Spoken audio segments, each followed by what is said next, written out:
'Twas the night before Christmas, when all through the house not a creature was stirring, not even a mouse. The stockings were hung by the chimney with care, in hopes that St. Nicholas soon would be there.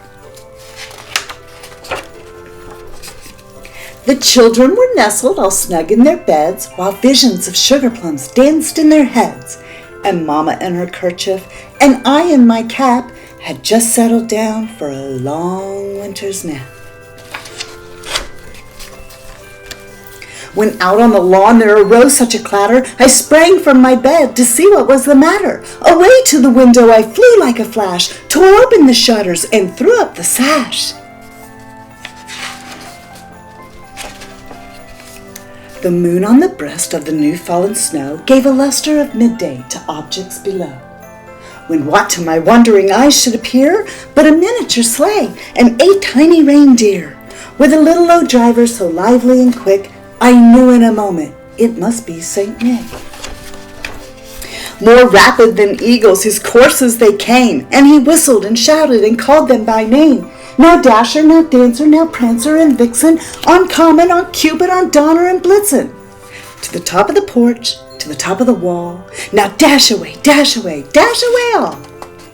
As dry leaves that before a wild hurricane fly, as they met with an obstacle, mount to the sky. So up to the housetop his coursers they flew, with a sleigh full of toys, and St. Nicholas too.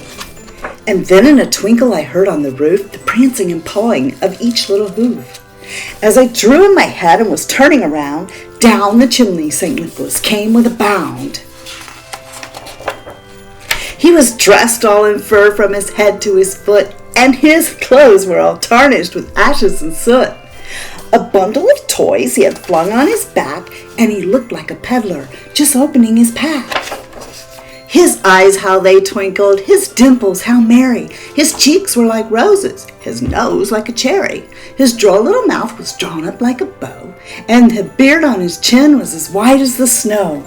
The stump of a pipe he held tight in his teeth, and the smoke it encircled his head like a wreath.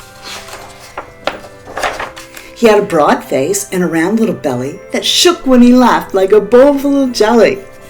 He was chubby and plump, a right jolly old elf, and I laughed when I saw him, in spite of myself.